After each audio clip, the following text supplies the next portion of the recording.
Good evening. My name is Maritha Gums, owner and founder of Ife DC. Thank you for joining us today for the 9th episode and season finale of Surviving, Living, and Thriving during COVID-19. Today we will talk about our Earth. In these past 8 episodes, we have had discussions that have enlightened and empowered and ticked off others. One of my childhood acting teachers told me that you want your audience to either love you or hate you. That's when you know you've done a good job. So perhaps we can apply the same here, maybe. Each episode has dissected and explored issues that in some way, shape, or form affect our health. We discussed the obvious impacts of our health, like nutrition, COVID-19, fitness, and healthcare. But we also delved into racism, money, and politics, all of which affect our health just the same, if not more. And as important as these topics are, if we don't have a safe Earth to live on, do any of these things really matter? If you've watched The Purge and have a progressive and creative mind, the answer to this is yes. No different than this current pandemic, we are all affected. But those who are most vulnerable or the most discriminated have a double, triple, and even quadruple threat. Nonetheless, whether you have to walk around with a mask and an oxygen tank, or you can afford to live within an encapsulated, dome-covered village with filtered air, none of us, poor, rich, or racially privileged, want to know what it is to live on an Earth that is too sick to sustain life. Please welcome our first guest, Dr. Ife Kilimanjaro. Are you there, Dr. Kilimanjaro? How are you doing? I'm doing all right. How about yourself? I'm doing great. Thank you so much for being here today. I really appreciate it. Good. Thanks for the invitation. Absolutely. So Dr. Kilimanjaro is the Senior Director of Network Engagement at the U.S. Climate Action Network. So go ahead and give it to us straight. No sugar, no cherry, completely honest. How bad are things right now? And headed on the same trajectory that we currently are on, how much longer do we have till we have to live in pods? Yeah, if only they could do something. That certainly won't save us. And things are pretty bad. Although we see the worst impacts disproportionately felt by Black folks, Indigenous, Native folks, people of color, poor folks who live in areas that are particularly vulnerable to environmental injustices, I should say, sea level rise and other kinds of weather events, climatic and pollution, contaminated water and so forth. These are the group populations that feel it first and worse in this moment. But what I'll say is that we're the first generation to feel the effects of climate change and the last to really do anything about it. So scientists around the world agree that there's a tremendous amount of urgency to the climate crisis. And yet despite this agreement and despite the immeasurable harm from climate disruption, efforts to address the climate crisis have been woefully inadequate. And the second thing I'll say is that the window to meet this historic challenge is closing. So effective responses to the climate crisis have been hindered by ongoing corrupting influence, for example, of fossil fuel and other polluting industries in the legislative processes and policymaking and so forth, and by a lack of political will and power to really implement equitable and bold solutions. So the threat to human life and to all life that exists on this planet continues to grow as the weather, the climate warms. So I can go on, but I'll pause right there. Thank you. Okay, thank you. And as always, I definitely, and we're gonna get into this throughout the episode today, but I definitely want to talk about solutions. So I would actually like to introduce our next guest, Miguel Sosa. He's a sustainability advisor who works within the airline industry. Hi, Miguel, how are you doing? Let me go ahead and I think I need to ask you to start your camera. There you Hello, are. how How are are you you all doing? doing? Doing very well. How are you all? Great. Thank you Thank you so so much. much for The pleasure is mine, and thank you for having me. And Dr. Kilimanjaro, thank you so much for being on as well. Thanks. This is a wonderful forum, and I'm very, very happy to be a part of it. Thank you for being here. I really appreciate it. So can you start by telling us a bit about what the airline industry is doing to reduce the carbon footprint of aviation? Sure. And unfortunately, and perhaps a bit sarcastically, this is the best carbon has ever been in the aviation industry because we're just not flying as much. So obviously, this is a good thing. But the reality is, as more and more passengers and more activists and more governments really look at the aviation industry and begin to apply both their policies as well as help the airline industry convene around their own legislative bodies, we're beginning to see a transformation in the industry.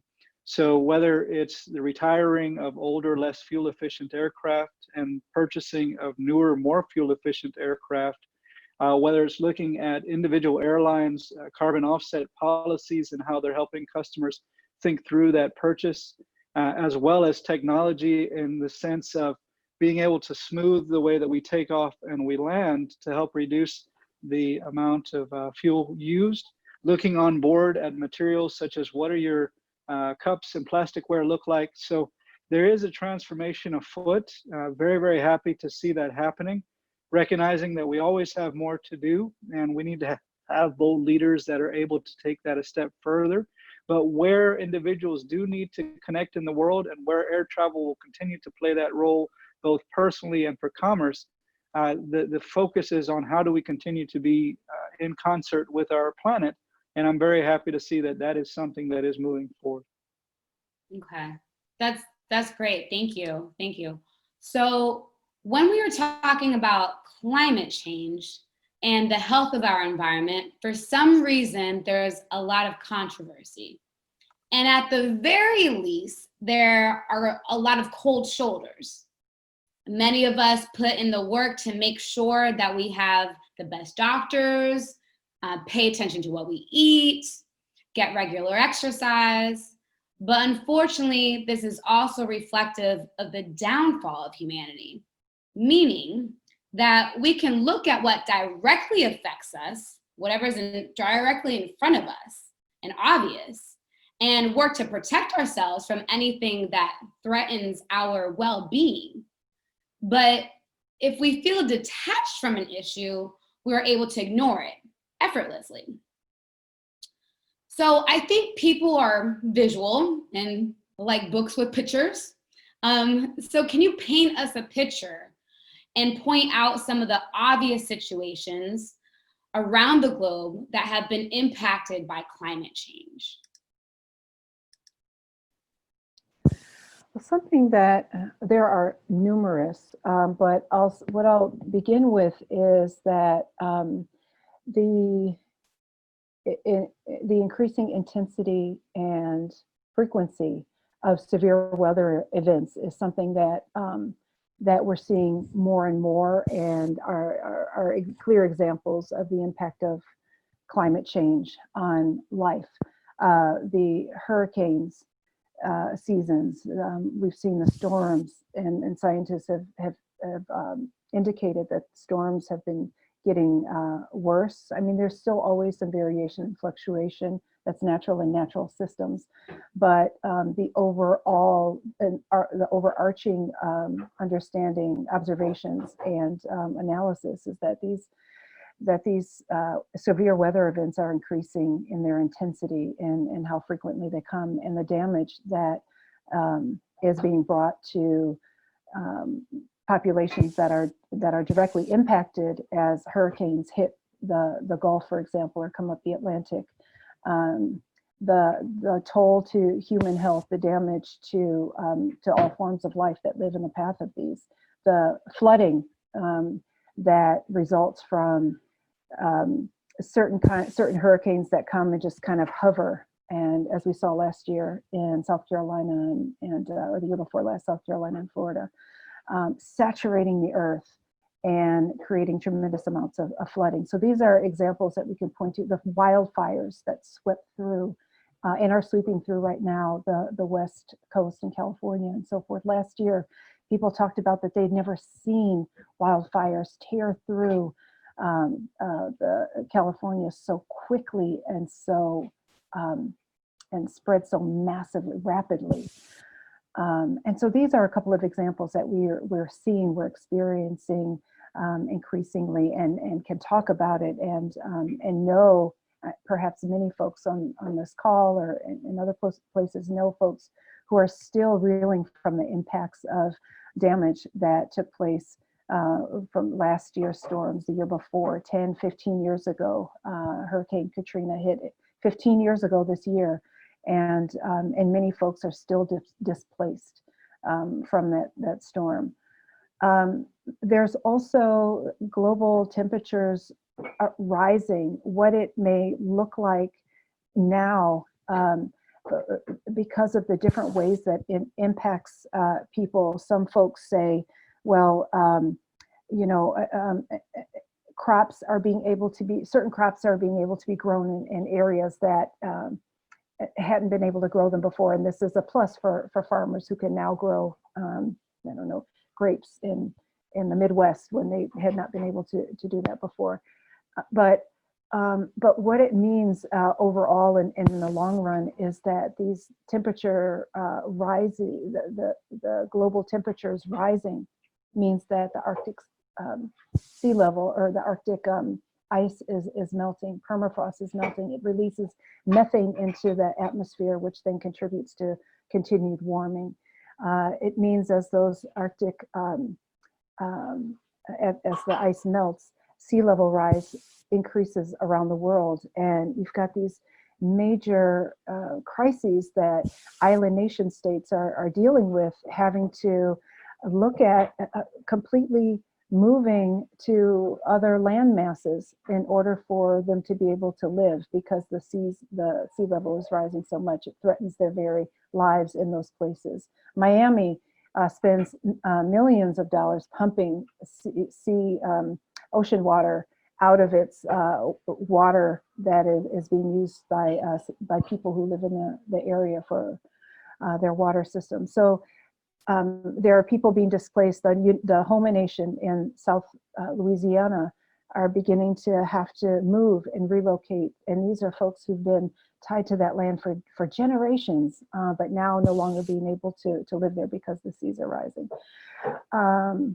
Wildlife being moved into different, in places, new habitats, because they can no longer live in the places that were their traditional lands. We have bears coming down into cities that hadn't encountered them before. You've got sharks and other kinds of sea life having to migrate in either further out or in the places that they don't have a history of living in, because the waters are warming in their traditional breeding grounds and so forth. So just around the world, every form of life is being touched in different ways. And though it hits some people in the pocket sooner than others, it forces, it has negative, painful, harmful, traumatic impacts on certain populations sooner than others. We are all deeply impacted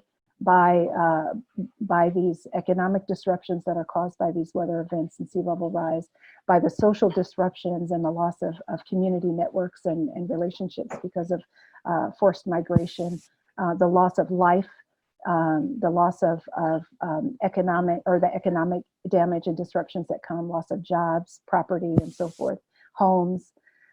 So there are so many ways that we're impacted, and we're seeing it more and more as we've seen it more and more over the last couple of decades, and we'll continue to see it increasing. One last thing, too, even health. So, for example, the COVID crisis, it's a horrible, it's a tragedy that's touched so many people's lives, this virus quickly moving through the population.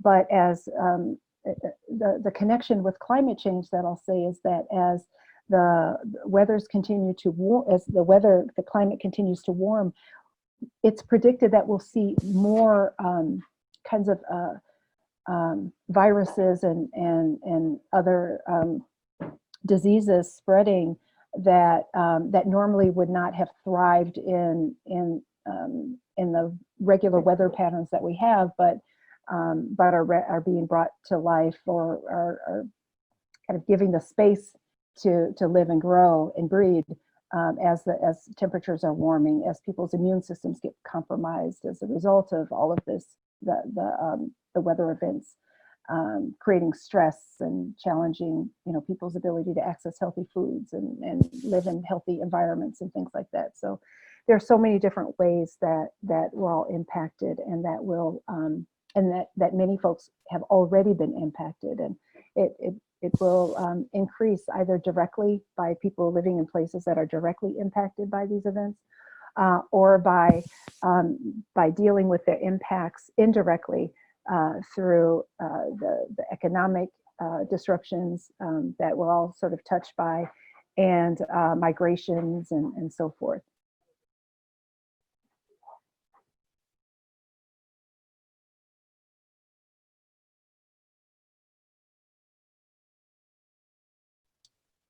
Thank you.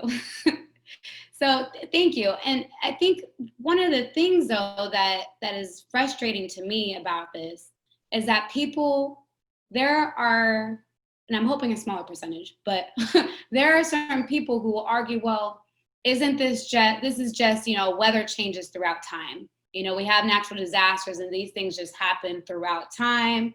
And it's just the course of the world, it's the course of weather. How do you argue against that? Well, there's an element of that is true, because their history shows that that there are these shifts. I mean, the extinction of the dinosaurs was due to a shift in global temperatures. But these kinds of changes took place over millions of years.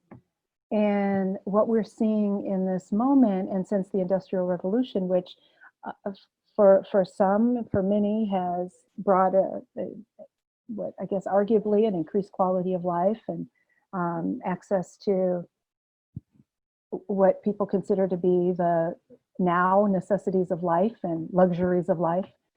But the impact that it has had is that these the temperature rises that have been taking place over the past several decades, the past 100 years. I mean, the impacts of the pollution took some time to really gather in the atmosphere, and so it's been really over these last several decades that, even though it was noted in the late 1800s and moving into the 1900s, that there are these questions raised, like, what's the impact of all of this going to have on the climate? It wasn't until just a few decades ago that people started to look much more closely at it. And the shifts that have been noticed and the impacts on the natural world that have been noted in these last several decades have happened at a much faster rate than the changes that took place stretched over millions of years. And so, there's a question, like, then what does this mean? Is there a way to sort of,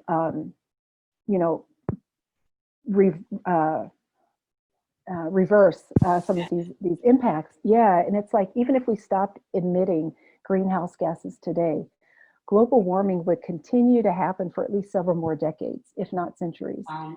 And the reason for that is that while, because it takes a while for the planet to respond And because carbon dioxide, which is one of the big heat trapping gases, it lingers around in the atmosphere for hundreds of years. And so there's a lag between the time when it's emitted and when we feel it.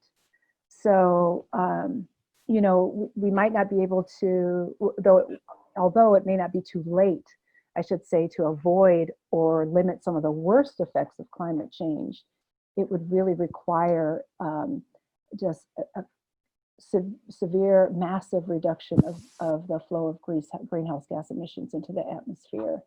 And then, you know, also learning to live with a warmer climate because the environment is still warming. And in order to, like the IPCC report that was put out from a couple of years ago about, you know, what we would need to do in order to slow warming. So that best science that they really refer to build that report tells us that in order to have a decent shot at limiting warming to even 2 degrees Celsius, which is equivalent, we use Fahrenheit, 3.6 degrees Fahrenheit, 80%, this is according to a study done by Oil Change International, 80% of the fossil fuels we already have access to will need to stay in the ground. And this means effectively no new major fossil fuel projects. And it means phasing out existing fossil fuel production and consumption by mid-century and replacing them with safe, clean, renewable energy that's 100% been decarbonized. And so there's like major radical change that would need to take place in order for us to really have a chance, or 7 generations down the road, to really have a chance at living in a world that they can thrive in. Okay, so let's jump over to talking about flight. So when looking for a flight, what should we look for when trying to make the most eco-friendly choice? And do these flights tend to cost more? Yeah, that's a good question. I think the first question, and I know my peers will not be happy with this response, but the first question is, do we need to take that flight or not? Once we've established that is the best way, whether for, again, commerce or for government reasons, or because we're just tired of being at home and we want to fly to see our family. My significant other is in Spain. I'm here in Portland, Oregon. I can't walk there, and quite frankly, I'm not going to join Greta and take a boat there. So when I do, then the question is, which airline is doing a number of different things? So first of all, as I mentioned earlier, taking a look at their fleet. Have they invested in bringing a fleet that is more fuel efficient and fuel friendly? Number 2, and this is sometimes a little bit harder to find, but even if you have a fuel efficient plane and there's only 2 people on the plane, that impact that you're having on the environment per passenger is a lot higher than if you have a less fuel efficient plane, but there's 200 passengers on it, and you're going the same distance, because you're distributing the actual fossil fuel consumption across more people versus less. Then 3, looking at what are their programs behind it. So for example, Delta Airlines just announced earlier this year that they are going to be investing $1 billion over the next 10 years to bring themselves closer to carbon neutrality. That's a pretty impressive statement for an industry that relies heavily on fossil fuel.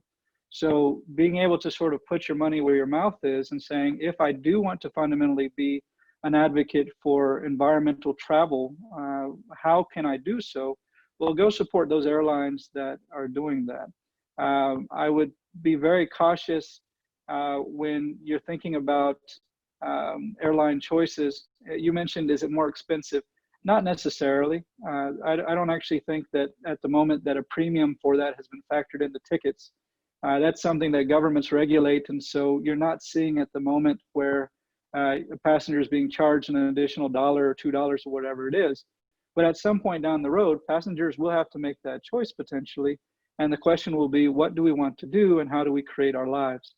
So does that help sort of clarify a little bit on how you can begin making those? Yes. Yes, absolutely. And that's, yeah, absolutely. And this brings me into my next question. I want to know, what kind of pressures can we put, aside from airlines, what other pressures can we put on large corporations to be more eco-friendly? Well, nothing is more powerful than the power of the purse, right? Mhm. So, in my opinion, we make decisions every day on what we buy, the food we buy, where we live, what we shop for, the clothes we wear. We are all consumers. Mhm. Now, the question is whether or not, A, are we conscious consumers, or do we have the luxury to be a conscious consumer, right? So if we think, taking a step back, if we look at Maslow's hierarchy of needs, and the primary concern is, can I put food on the table for my family? The question may not be, am I going to buy a Tesla or not, right? Mhm. So fundamentally, let's start first with this notion of consumption, and where we are able, are we making decisions, travel, the type of products that we put in our dishwasher, laundry detergents. Again, are we making a decision to buy those things? And when they do cost a little bit more, are we willing to take that next step to say, we want to support this mission because it's good for the broader community? Now, the second pressure comes then on, again, if you don't buy something, trust me, the companies will recognize this eventually. And I think, as Dr. Kilimanjaro mentioned, sometimes it's not that quick. Although I must tell you, I'm very moved and proud of this Black Lives Matter, this version of this movement, because things are transforming faster than anything could have been expected. Mhm. So now is a time where you're seeing, when a entire community and global community rallies together, you really can ask corporations and governments to really rethink the way that they've been doing things. So that's number one. Two, there are pressures from industries themselves. So, for example, in the airline industry, there is a ratification of regulation called CORSIA, which stands for the Carbon Offsetting and Reduction Scheme for International Aviation.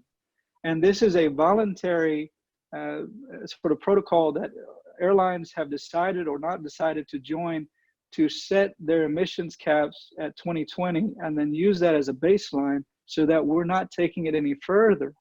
And as Dr. Kilimanjaro mentioned, if we are continuing to advance and advance and advance without saying, hey, this is where we need to cut off, there is really no way for us to catch up and help ourselves. So there's industry level pressure, there's consumer pressure. The final one is around government policy and advocacy. I've had the privilege, and I imagine Dr. Kilimanjaro has as well, of attending multiple United Nations Framework Convention on Climate Change. That is a mouthful. But being able to sit with government leaders and peers from every country on the planet and really seeing what is motivating their decisions to advocate for electric grid renewals and upgrades, helping to decrease the reliance on fossil fuels, and driving policies that matter. It is a very personal decision. And again, every country's economy is based on a very, very, very different set of circumstances that either enable them or don't enable them to participate in a green economy right now. And so the question then is to really push for government advocacy. And how do you vote? And who are the people that you're really wanting to represent you? And eventually that will catch up with itself, because your generation and the generation comes after are asking for more and more accountability, more and more transparency. And those decisions then help enable us to really make great change at a corporate and policy level. So I hope that helps clarify that as well. Yeah, no, absolutely. And one of the things that makes me think of is how much we consume. How many extra things, do we always need to get a new iPhone? Do we, need to buy, just the things that we constantly replace, when maybe it can just be cleaned up a little bit or fixed a little bit, how we constantly, are producing. We want a brand new home rather than renovating an older home. I think it's just, and then I think the other issue too is that a lot of things, you hear about this a lot. They used to make things to last. Something as simple as furniture. They used to make it to last, and now they make it to last just enough in time for you to buy a new one. And especially electronics, like they're not meant to last long at all. It's meant to, it sets you up that you have to replace it because it's only going to work for so long, because it's not going to be able to sustain the updates. The iPhone, for instance, I think does that. Do you have some thoughts on that? Do you have, is there, and the thing is that I think what's hard about this is that you're asking companies to make something that lasts longer so that they have less sales. And, right. And it's unfortunate that everybody wants to sustain, financially as well, but it's unfortunate that everything has to come back to money. It's just like, it can't just be like, we want to save the planet. We want to live here, continue to live here for generations and generations. Somehow that's not enough. I'm going to answer part of it, and then I'm going to ask Dr. Kilimanjaro to join me because I would love your perspective as well. Economies are based to some degree, if not mostly, on consumption, right? It's the principle that we have something to offer, whether it's a product or a service, and someone has to pay for that in order for us to continue to grow. Now, the challenge is whether or not growth is the ideal KPI for society. It becomes more difficult, though, when you look at the growth in population. When Dr. Kilimanjaro and I might have been at a conference together, let's say in 2012, we were at 7 billion people. Today, we're at 7.8. And by the end of the next couple of years, we're going to be close to 8 billion people. And the question is, how do you make a quality of life standard? And it's all defined again by where you live and who you work with and et cetera, so many other factors. But how do we make a quality of life that we all can say is good for 8 billion people on a physical space that probably, I'm guessing, was not intended to support that many species, right? And when Dr. Kilimanjaro was talking earlier about COVID and the prevalence of viruses, and part of that is predicated on just being physically closer together, but also the Earth, as Dr. Kilimanjaro mentioned, it runs on a long, continuous balancing loop. And I gave a speech back in 2013 where I said, I'm not worried about Mother Nature today. Mother Nature is going to be fine in 2,000 years. Mother Nature always wins, definitely. But the question is, if we're not respectful of those qualities that we often take for granted, so clean air, clean water, being able to look at mountains, being able to have access to food, if we are not respectful of that now, I can assure you that where the challenges are happening in the diasporas of the world, that will only continue to get worse. And so we have to be conscious when we think about consumption, how can we help make that? And I'll wrap this up before handing it over to Dr. Kilimanjaro. I think there are companies where there is a balance to be made. So for example, IKEA, we don't with long-lasting furniture. We just don't, right? If you want to buy a cabinet that's going to last you for 30 years and pass down to your generations, you're probably not going to IKEA. No offense to anybody from IKEA on the phone. But what I applaud about IKEA is that they're looking at the philosophies of circular economy. How do we break down a piece of furniture that is no longer usable and be able to leverage those already invested products and materials to create something new without having to go back into the ground, extract something?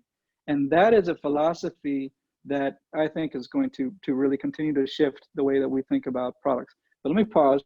And Dr. Kilimanjaro, anything about consumption and about sort of the way we're moving, if there's anything I've missed. No, I appreciate your what you shared, Miguel. I think that I agree with the framing around consumption and the driving force that it plays. I also think that there is a way that that things get created to plant demand in populations that may not have it or have a need for things. So there's a way that we can make decisions as consumers to shift resources, and there's a way that that goods and services get put before us in ways that and framed in ways that have us thinking that in order to be something, we need to buy those, and it feeds into, I mean, that's a whole nother conversation about what it feeds into that has people thinking that they need to get unnecessary goods and services. And so, I think that when it comes to solutions, or how do we approach this massive thing that feels so huge?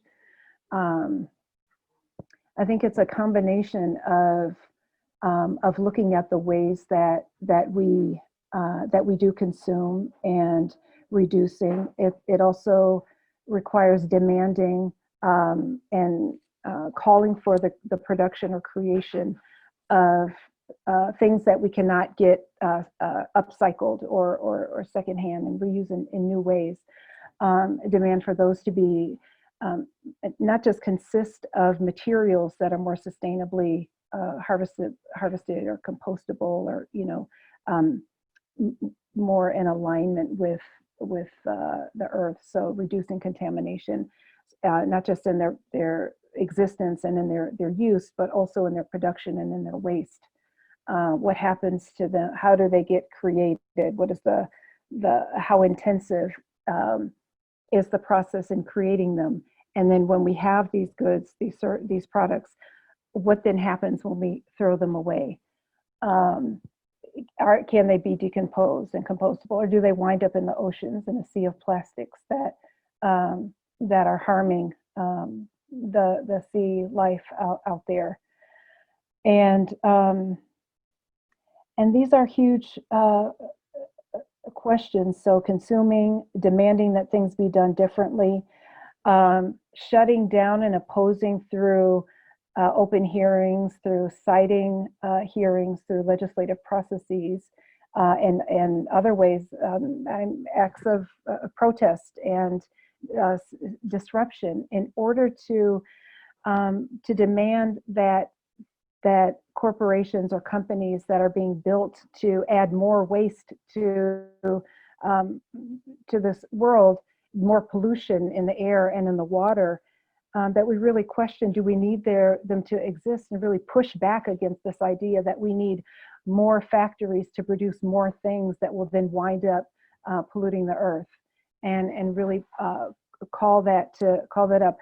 The thought that's coming to my mind is there's this like 85-mile stretch in South Louisiana called Cancer Alley, and there are over 100 new facilities that have been that are trying to be built that are part of the petrochemical industries, that are part of the processing of natural gas, that are producing plastics.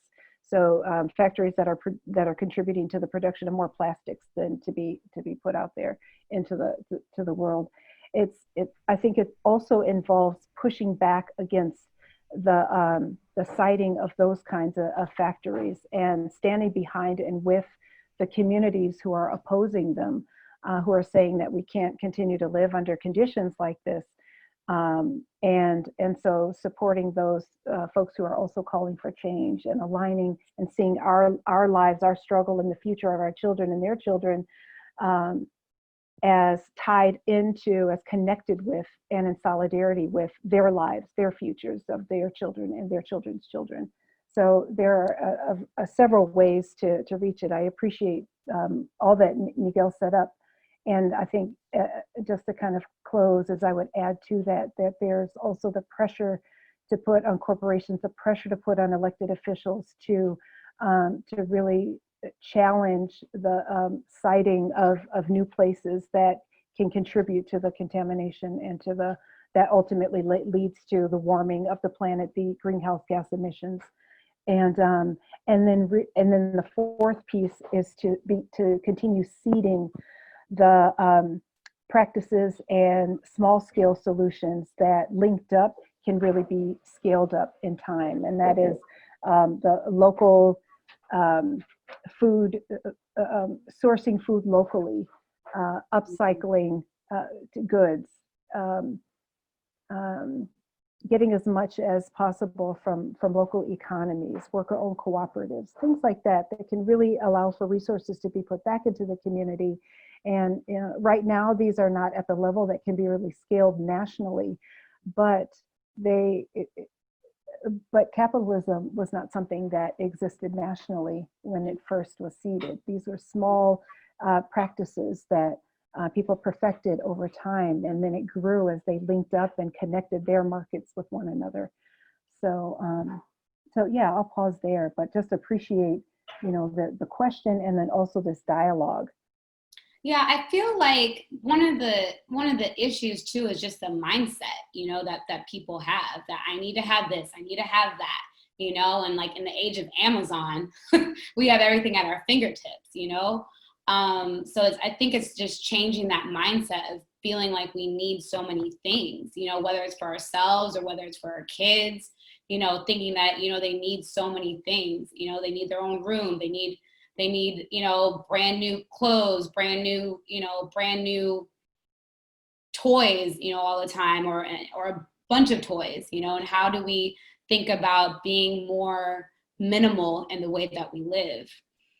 And maybe the two of you can give some examples, some easy examples of things that you do at home with your family, things that you do on a regular basis that you feel really make an impact and can really make an impact if more people did some of those same things. Okay. Yes, please. Well, I don't know what Miguel might think of this, but COVID, having to stay home has really helped in my decision to limit air travel and travel, period. And so that's a huge thing, is to not fly. If you are able to engage and do your work and live in other ways. And, I also, this year, I made a commitment, and I'm still testing, because habits run deep. Habits, practices, like you said, if we change our mindset, and I think it's a little more nuanced and complicated than that, because there are cultural practices, religious practices, so the ways that we're socialized to use things in particular ways, and lots of things, and toss them. And so I think it takes a shift in mind, a shift in commitment, a shift in practice, and sometimes a necessity to really change in order to begin moving in a different direction, and then seeing how the habits change, and then reflecting on what that means and what impact that has. But I told myself at the beginning of this year I was going to really limit my use of single-use products. And by that I mean, like, I had already carried my own grocery bags, but like not going to fast food restaurants or places with carry out, just really reducing the use of those kinds of things. And it's, one person doesn't make a huge impact, but it's interesting the kind of impact that something like that might have on the waste cycle. As an example. And, I'm also mindful in saying that, because what we do personally is important, and it reflects our values and how we see ourselves in the world and in relation to others, human and non-human. But it's only part of a solution, because stuff is still being produced. And so there's still a way that has got to be met. And then how can we shift production, reduce production that's wasteful, and then figure out what that means for us culturally within the society, and in other ways, to really look at how we use things, and collect things, and then what it would mean to reduce that. And then demand that the industries really shift to respond to that. So here's kind of just a simple question, but for example, what we're here, I'm here in DC, What's the most eco-friendly way to travel between DC and New York? Is it driving? Is it taking a bus? How fast are you running? So this is the age-old question that there are a million ways to answer this question. Okay. The simplest answer is whatever transportation method has the most number of people per vehicle at the least amount of carbon emissions per person, right? So an example of this could be taking a plane from LaGuardia to Reagan National might actually be less per person than if you're driving a older car by yourself. Mm-hmm. But if you're driving a Tesla that is powered on a grid that is more renewable than that, then definitely you might end up being better than even a bus or a train. Wow. So there's a couple of things to think about, and we don't have all day because I could get deep into this one. It's about the source of the energy, right? So not all electricity is created equal, by the way, and this is about, do we have a coal plant? Do we have a nuclear plant? Is it hydropower? It's the efficiency of the vehicle's motor and the emissions that it produces, and then it's the sheer density.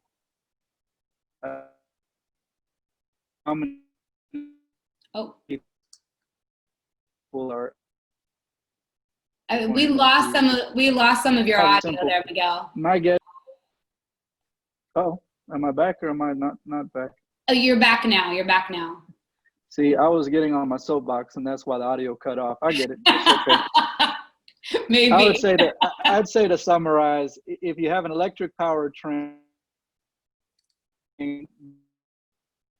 that is powered with a pretty energy, and you have a bunch of people on that trip, that's probably the cleanest way to get down from DC to New York. I lost the last part. You said probably on a train. Is that what you said? If it was enough people and. If you have enough people on a train and it's powered electrically and renewably electrically powered, that's your win-win-win. Okay. So we have a couple questions, and we can. We have a couple questions here. Okay. So someone asked, can anyone? Oh, okay. Looks like that was answered. Perfect. I'll go ahead and read it though. Thank you, Dr. Kilimanjaro.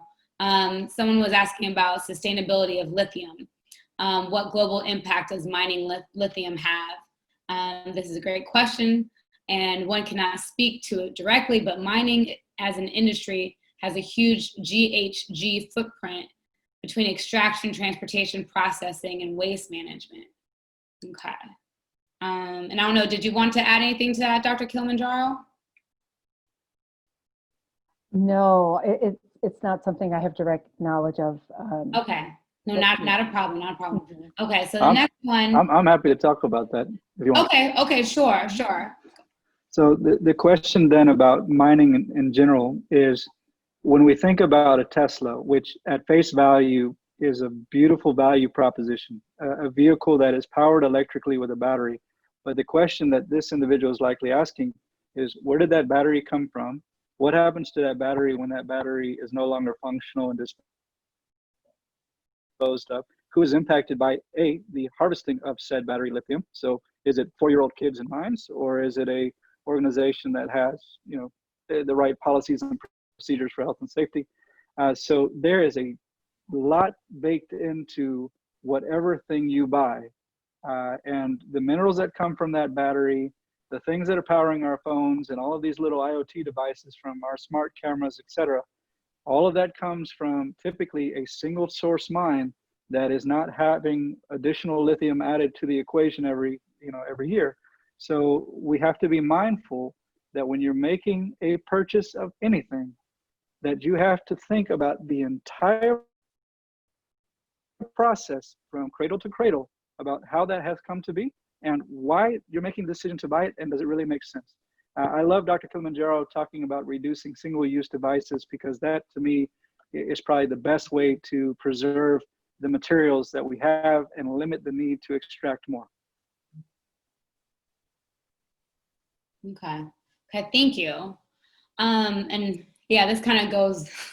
so, another comment and question here. It seems to me that putting an end to the capitalist system is the only way that the planet can be saved for humanity.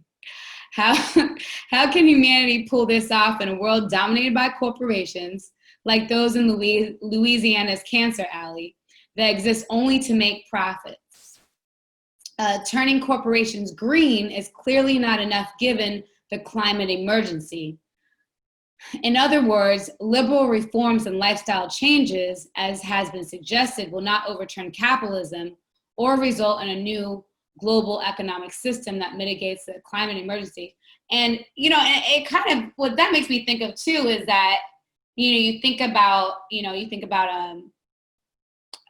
different governments, communism, and there's different, different socialism, and there's different ways to go with that, where we are actually putting a limit on what people are able to consume, which, we've actually started to see a little bit of that with the fact that we've had shortages during this pandemic.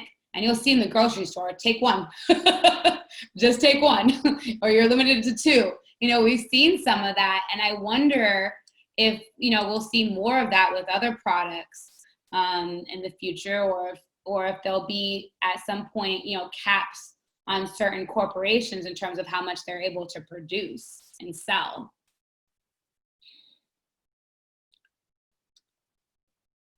Mm-hmm.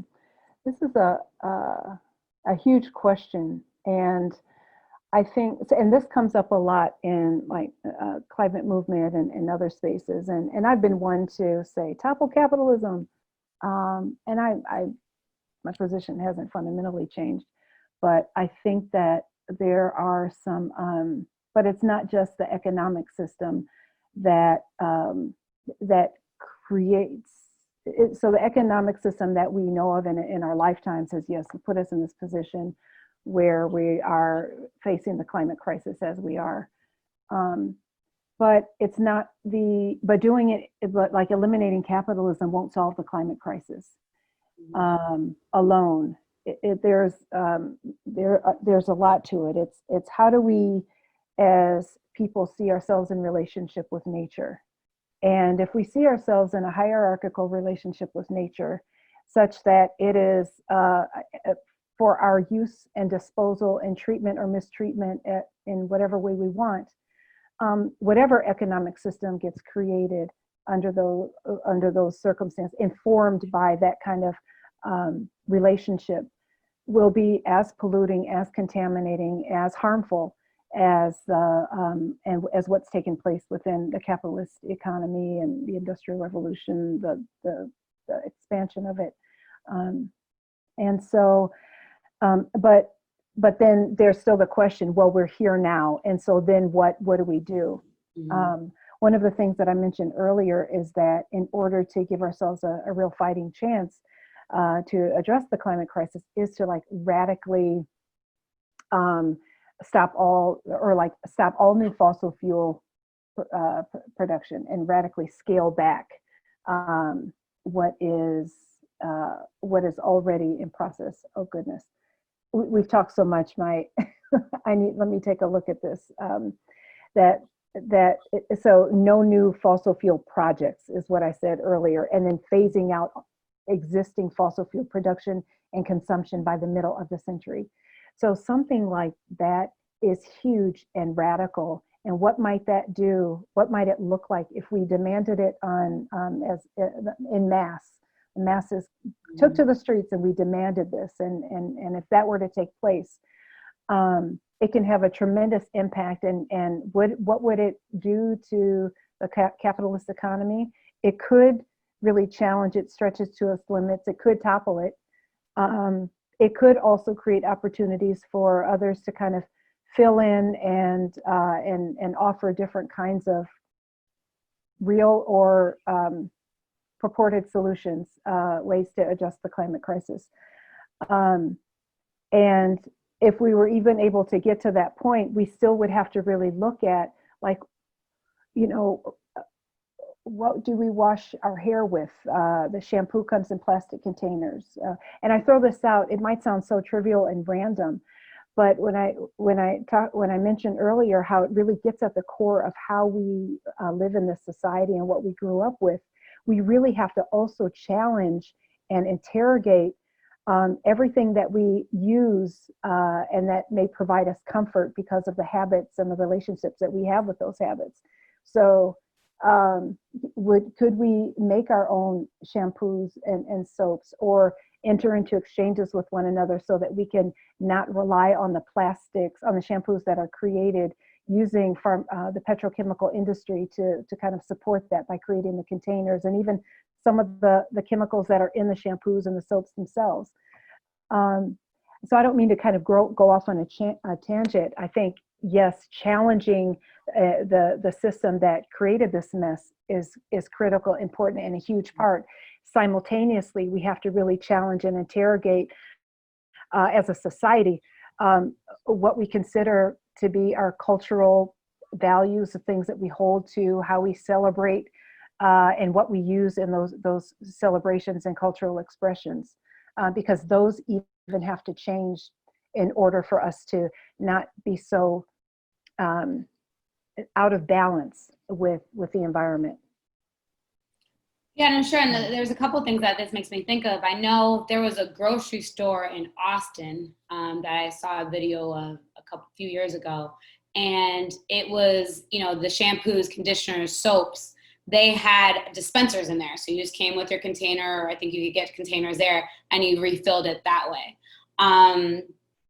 So I mean, it makes me think of that. The other thing, and we don't have too much more time here, but is my understanding is that the livestock and farming industry has the greatest impact on climate change and having the greatest carbon footprint. Is that true, or is that still true? Is that still the case? I know that's what I read a few years back, and that's what I'm still understanding as of late. But go ahead, Miguel. I saw that you took your.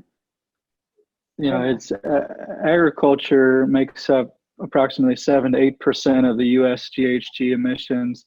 Aircraft and transportation is close to 27, with air travel being 1 to 3% of that. So when we make conscious decisions, and I know we're short on time, and I appreciate, first of all, the question about capitalism. I think part of it is just being able to think about your own norms and can you break those. When I took my job, it was required that I apparently had to have a car.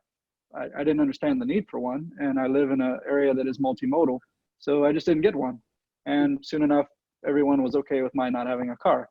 So as trivial, again, these little things begin to add up, but it's incumbent upon ourselves that when we are able, we need to look at the way that we live life, and can we bring these changes in little by little. They do make big changes if we collectively do it. Yeah, no, absolutely. And I think, that's something we can say about everything, when we're able to come together and do something collectively, it has a much greater impact. So thank you, both of you, for being here. Yes, and you're muted. If you guys want to go ahead and unmute yourself, you can go ahead and unmute yourself. But yeah, no, thank you to both of you for being here. I really appreciate this. It gives us a lot to talk about, and this first season, as I had like I had mentioned to Miguel, our episodes have sometimes been a little bit broader as we delved into certain topics. Now next season we're going to get a little more concise, and we're going to cover these same topics again, but get a little more focused. But thank you to everybody who's joined. We have several people who have joined probably for every episode or several of them. So thank you. This has really been a passion project of mine. I am passionate about having others be empowered to live healthier lifestyles and find ways to do that, and all these different things that affect our health, and learning more about that and taking the time to make these changes that really make a difference. So please stay tuned. The next season will most likely be launched around late August or early September, roughly. So stay updated. If you don't already If you're not already on my mailing list, please go ahead and add yourself. The website is fighttobefitdc.com. On there, you'll also be able to watch all the episodes from this season. So please go ahead and check that out. And please feel free to reach out to me as well. I would love feedback. I would love input. And maybe, you want to get involved somehow, and I would love that as well. So, please go ahead and reach out. So again, thank you, Dr. Kilimanjaro. Thank you. Thank you, Miguel. I appreciate both of you coming on the show today and bringing all of your expertise. So thank you so much. Thank you. I want to Congratulations to you. Wonderful. Yes. Yeah. And thank you. You've shown me some things. I thank you. It's good to see you, and you helped me to think about some things.